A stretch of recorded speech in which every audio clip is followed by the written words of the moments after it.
عمر ایوب صاحب، اب ذرا تھوڑا سا یہ بھی بتائیں کہ خیبر پختونخوا کے چیف منسٹر علی امین گنڈا پور صاحب جو ہیں انہوں نے کہا جی ہم احتجاج کریں گے، ہتھیار بھی لے کے آئیں گے. مجھے کلپ سنانے کی ضرورت ہے یا مجھے معلوم ہے. تو آپ یہ نہیں سمجھتے کہ اس سے بجائے کہ آپ کے احتجاج میں لوگ آئیں وہ تو لوگ بھاگ جائیں گے کہ یہ ادھر تو گولیاں چلنی ہیں، ہم نے اس میں جا کے مرنا ہے؟ میر صاحب یہی ہم لوگ جہاں پہ آپ کا اسٹوڈیو ہے ساتھ ہی آپ کا ڈی چوک ہے. آپ کو وہ نظارے مجھے بتانے کی ضرورت نہیں. آپ سب سے پہلی کوریج کر رہے تھے، صبح سے کور کر رہے تھے. ہم لوگ نیچے تھے، سینٹورس کے چوک میں تھے، اور اس کے بعد جب آئے اور گولیاں چلی، آپ کو خود سارا حال پتہ ہے.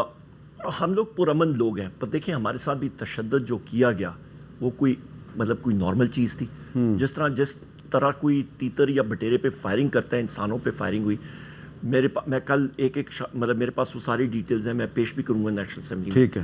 اچھا، یہاں پہ جو بات کی گئی ہے، علی امین خان صاحب وزیر اعلیٰ ہیں خیبر پختونخوا کے، ڈیفنس کرنا ہر ایک آدمی کا حق ہوتا ہے. ہم لوگ کسی پہ گولی چلانے والے نہیں ہیں، اور اس پروٹیسٹ پہ ہمارا جو وزیر اعظم عمران خان صاحب نے کہا ہے اسلام آباد کی طرف ہم لوگ آئیں گے نہیں، کیونکہ یہ ان کو ایک موقع ملتا ہے کہ ہم پہ فائرنگ کریں. اچھا، آپ اسلام آباد کی طرف نہیں آئیں گے؟ ہم لوگ اسلام آباد کی طرف ہیں. وہ انہوں نے کلیئر کہا اسلام آباد کی طرف اس وقت نہیں آنا، ہم لوگ پورے پاکستان میں انشاءاللہ اپنے پروٹیسٹ کریں گے. اچھا، اور یہ بتائیں کہ یہ جو اگلے کچھ دنوں میں امریکہ میں واشنگٹن میں پاکستان امبیسی کے باہر ایک احتجاج ہو رہا ہے، تحریک انصاف اس احتجاج میں شامل ہے؟ وہاں پہ جی اوورسیز پاکستانی ہیں، وہ خود وہ ان سے نہ میرا کانٹیکٹ نہ پی ٹی آئی کا کانٹیکٹ، وہ کرنا وہاں پہ آپ کو پتہ ہے امریکہ میں پاکستانی امریکنز ہیں، وہ خود یا کرنا چاہیں تو کریں ضرور. اچھا، اب یہ بتائیں کہ یہ خبریں ہیں، آپ نے دیکھا ہوگا، یہ نیو یارک ٹائمز کی بھی خبر ہے کہ Israel appears ready to attack Iran, officials in U S and Europe سے. کیا آپ کے خیال میں یہ بہت سیریس ایشو نہیں ہے کہ اگر خدا نخواستہ ایران پہ اسرائیل حملہ کرتا ہے تو پاکستان ایک بہت امتحان سے دوچار ہو جائے گا، کیونکہ ایران پر حملہ امریکہ کی مرضی کے بغیر نہیں ہوگا، تو پاکستان کو کیا کرنا چاہیے؟ دیکھیے، ایران پہ حملہ کرنا اس خطے میں بہت زیادہ انسٹیبلٹی کریٹ کرے گا. یہ کوئی چھوٹا موٹا نہیں ہے، اور اس سے جنگ پھیل بھی سکتی ہے. نمبر ایک، ہمیں سفارتی پورا عمل کرنا چاہیے کہ یہ نہ ہو، کیونکہ اس کے فال آؤٹ افیکٹس بہت ہوتے ہیں. آپ میرے مرحوم والد صاحب کے ساتھ آپ نے ان کے بہت زیادہ انٹرویوز کیے، پتہ نہیں انہوں نے کبھی آپ کو بتایا، وہ پروگرام میں نے نہیں دیکھا. اور آپ کو ایک چیز آپ کے پروگرام میں بتاتا ہوں.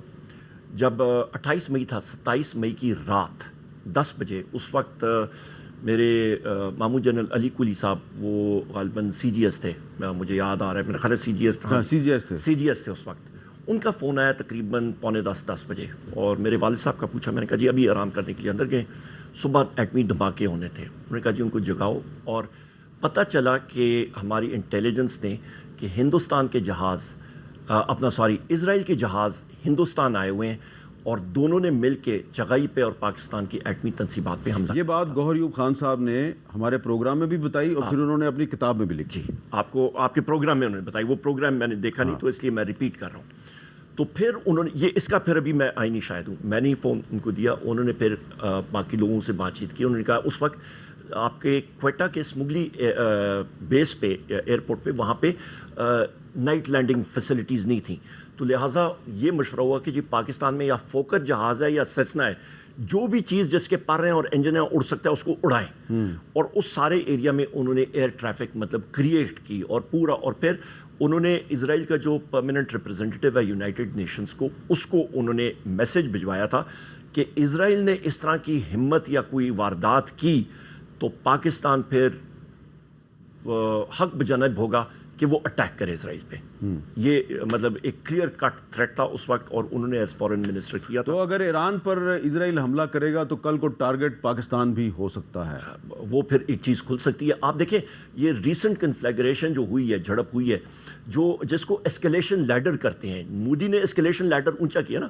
میں بار کہتا رہا اپنے ٹویٹس میں ان دنوں میں ہاسپٹلائز تھا، نمونیا ہوا تھا مجھے. میں بار اپنی پریس اسٹیٹمنٹس میں کہتا رہا کہ امیجیٹ اٹیک.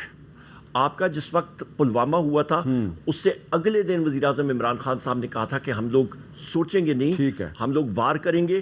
اور اگلے دن ہی آپ کے JF-17 نے ان کے 2 طیارے گرائے. لہٰذا اسکیلیشن لیڈر ادھر ہی کٹ گئی.